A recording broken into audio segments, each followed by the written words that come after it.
Please like, comment, and subscribe. The Cypress Hills Massacre was a tragic event that occurred on June 1, 1873, in the Cypress Hills region of Canada's Northwest Territories. A group of American bison hunters, wolf hunters, whiskey traders, and Métis cargo haulers were involved in the conflict with a camp of Assiniboine people. The incident started when a small party of Canadian Red River Métis and American wolfers, led by Thomas W. Hardwick and John Evans, was returning from their winter hunt, and their horses disappeared overnight. Presuming that their horses had been stolen by Indians, the men traveled on foot to Fort Benton, Montana Territory, and asked for assistance from the local authorities to retrieve them.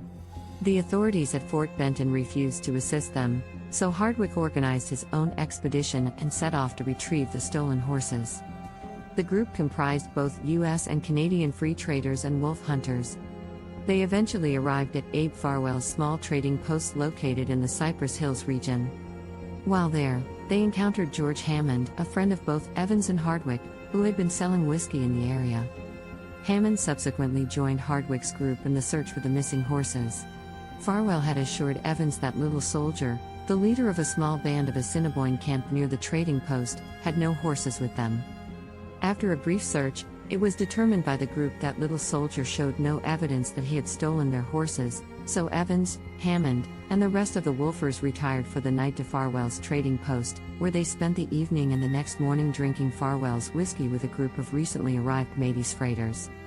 In the morning, Hammond complained that one of Little Soldier's men had stolen his horse for a second time and started towards Little Soldier's camp, insisting that the rest of the wolfers join him to retrieve his horse. The wolfers, along with the Métis, followed Hammond to the Assiniboine camp. Historical accounts differ on what happened during the skirmish, as there were no reliable testimonies.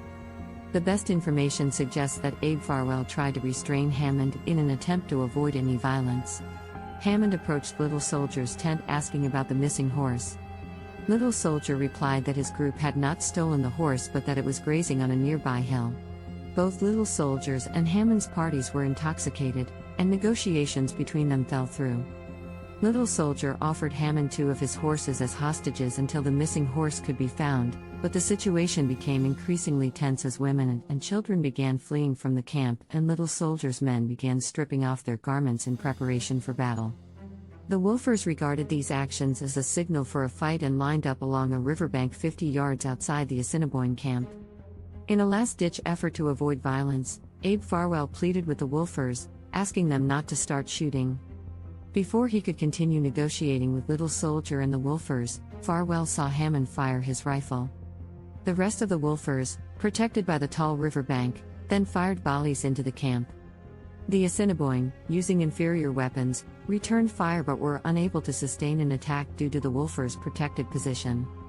The total number of casualties reported differs widely in various accounts. One of Hardwick's men, Ed LaGrace, was killed, but the number of Assiniboine casualties was higher. In the personal account of Donald Graham, who joined the wolfers at Fort Benton and traveled with them to the Cypress Hills, he states that 13 of Little Soldier's men were killed in the exchanges of fire.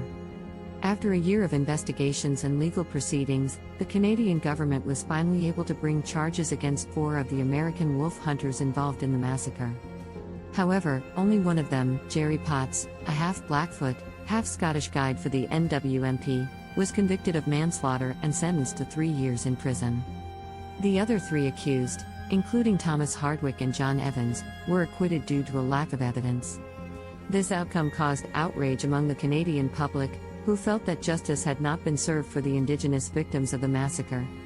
The Cypress Hills Massacre became a turning point in Canadian history, leading to the establishment of the Northwest Mounted Police, later renamed the Royal Canadian Mounted Police, RCMP. The government recognized the need for a strong law enforcement presence in the Western Territories to prevent further violence and ensure the safety of settlers and Indigenous peoples. The NWMP played a crucial role in the settlement of the West, carrying out law enforcement, border security, and other duties. They also worked closely with Indigenous communities, often serving as intermediaries between them and the government.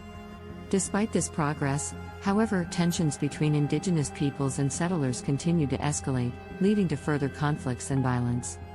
The legacy of the Cypress Hills Massacre and the broader history of colonialism and oppression of Indigenous peoples in Canada still resonates today, with ongoing efforts to address the injustices of the past and build a more equitable future. As for the site of the massacre itself, it has become a place of historical significance and remembrance. In addition to its designation as a National Historic Site, there have been efforts to acknowledge and honor the Assiniboine victims of the massacre. A monument was erected at the site in 1985, and there have been calls to rename the nearby town of Battle Creek to a name that reflects the Indigenous history of the area. In conclusion, the Cypress Hills Massacre was a tragic event that had far-reaching consequences for Canadian history. It serves as a reminder of the ongoing struggles for justice and reconciliation between Indigenous peoples and settlers, and the need for continued efforts to address the legacy of colonialism and promote a more equitable future for all Canadians. Thank you for watching. Please like, comment, and subscribe.